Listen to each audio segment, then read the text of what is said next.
Well, what a game Saturday night was. Oh, man. It was the tale of two halves for sure.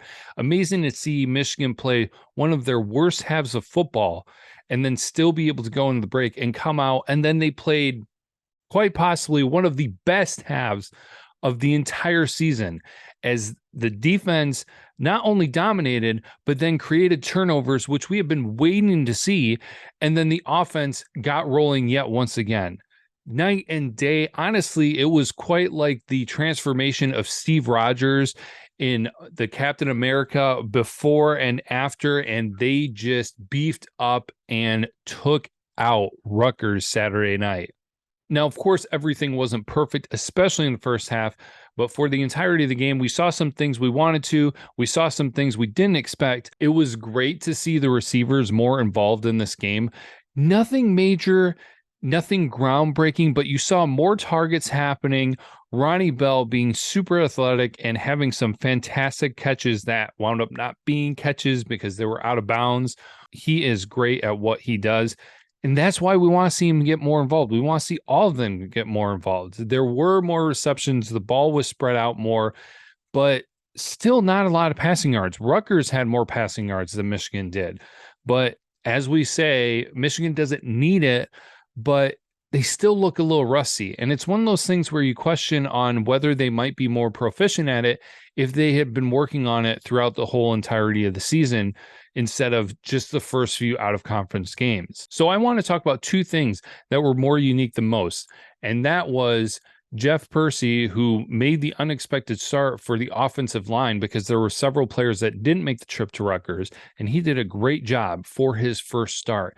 And it was great for the offensive line to still be able to be dominant up front while missing key pieces. And then the other one was on the defensive side of the ball with Michael Barrett with not just one, but two interceptions and one going back for a touchdown. Like I said, that was probably the highlight for this game was not just the defense dominating in the second half, but the fact that they were able to create turnovers. And that is what the defense has been missing because they have been playing so well. That was just kind of the icing on the cake that you were hoping to see at some point. Now, as I said in the preview episode, Rutgers is not a team that you can just overlook. Greg Schiano had them ready, had them prepared. You saw that in the first half. But man, I don't know what it is about Michigan, but that team is a completely different team in the second half. And so the thing that we would look for now moving forward is that hopefully maybe that second half team can become the first half team as well, so that they can just carry that on for 60 minutes and have a completely dominating performance. So many things to praise for the Michigan defense. Talked a little about the Michigan offense. Working on that passing game, honestly, I feel like it's almost at all levels that things can be adjusted and improved to be able to make it effective and efficient.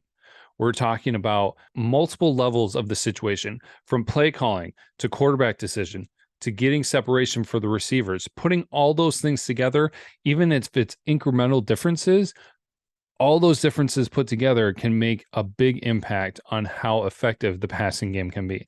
So that's really kind of what we're hoping for and seeing here in the month of November, if it can happen and what changes and impact that might have. You got to see Ronnie Bell, Cornelius Johnson, and Luke Schoonmaker make some great and important receptions during the game.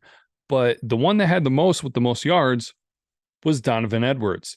And great job, Corum, who's easily one of the best running backs, if not the best running back in the nation, leading in several categories, having the most touchdowns.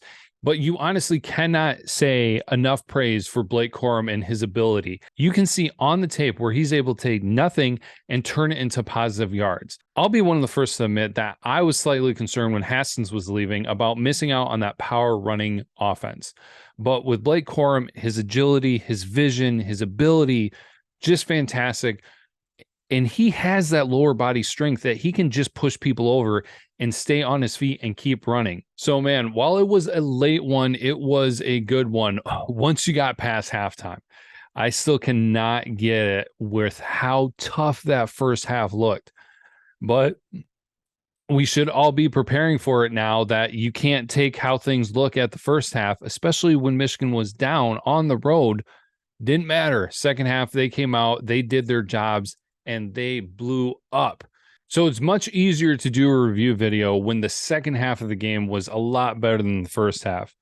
And so great job, Wolverines, and coming back for a home game this coming week against Nebraska, which honestly, when you've got first-year coaches or interim coaches, those things can always be tricky.